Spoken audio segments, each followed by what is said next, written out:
Hello दोस्तों, स्वागत है आपका आपके अपने यूट्यूब चैनल पर। आज हम आप सभी लोग के लिए एक बहुत ही मजेदार गाली गीत लाए हैं। इस गीत को पूरा सुनिएगा, कमेंट में जरूर लिखिएगा कि ये गीत आपको कैसा लगा। अगर आप हमारे चैनल पर पहली बार आ रहे हैं तो हमारे चैनल को सब्सक्राइब करिएगा, गाने को लाइक और शेयर करिएगा।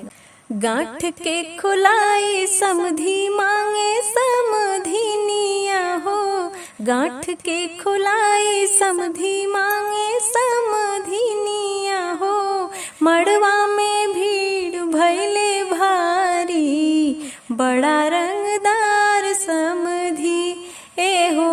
मड़वा में भीड़ भैले भारी, बड़ा रंगदार समधी। गांठ के खुलाई समधी मांगे समधिनिया हो, गांठ के खुलाई समधी मांगे समधिनिया हो।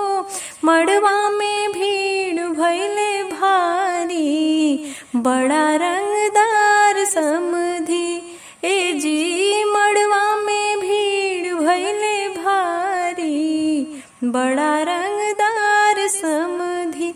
ना लिहले गैया ना लिहले भाई सिया हो, ना लिहले गैया ना लिहले भाई सिया हो।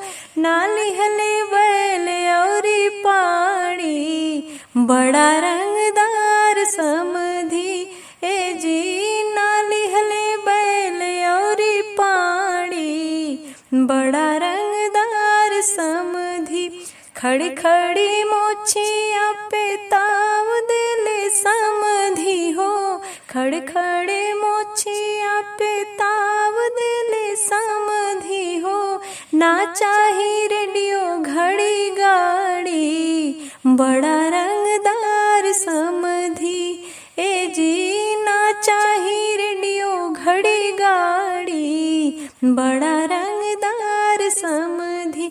गांठ के खुलाई समधी मांगे समधिनिया हो, गांठ के खुलाई समधी मांगे समधिनिया हो।